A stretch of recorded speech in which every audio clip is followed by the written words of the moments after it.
5, 4, 3, 2, 1.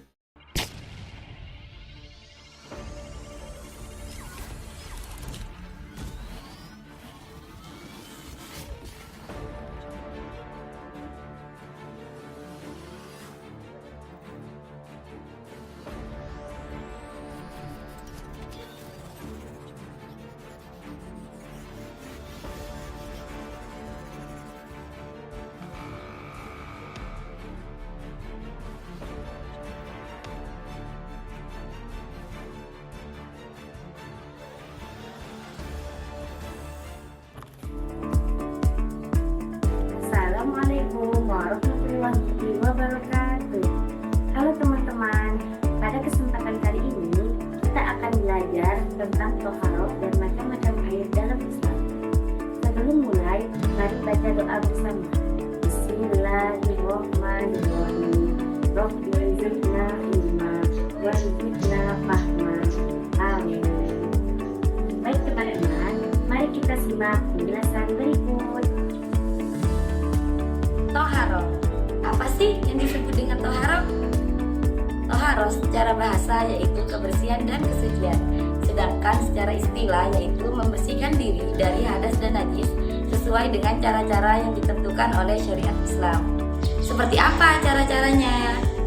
Hadas kecil dibersihkan dengan berwudu, sedangkan hadas besar dihilangkan dengan mandi wajib. Sedangkan najis dibersihkan dengan air suci. Nah, setelah kita tahu apa itu arti toharoh, perlu juga kita untuk mengetahui macam-macam air. Macam-macam air dibagi menjadi 4. Yang pertama, air mutlak. Yang kedua, air musammas. Yang ketiga, air mustakmal. Dan yang terakhir, air mutanajis. Yang pertama ialah air mutlak. Air mutlak adalah air yang suci dan dapat digunakan untuk bersesuci. Air yang berasal dari alam, baik langit atau bumi, yang masih belum tercampur dari sesuatu yang merusaknya, belum dipakai untuk bersuci, dan juga belum terkena najis. Apa saja sih contoh air mutlak itu? Contoh air mutlak itu ialah yang pertama, air hujan. Yang kedua, air sungai. Yang ketiga, air laut. Yang keempat, air sumber atau air mata air. Yang kelima, air sumur. Yang keenam, air salju. Dan yang ketujuh ialah air embun.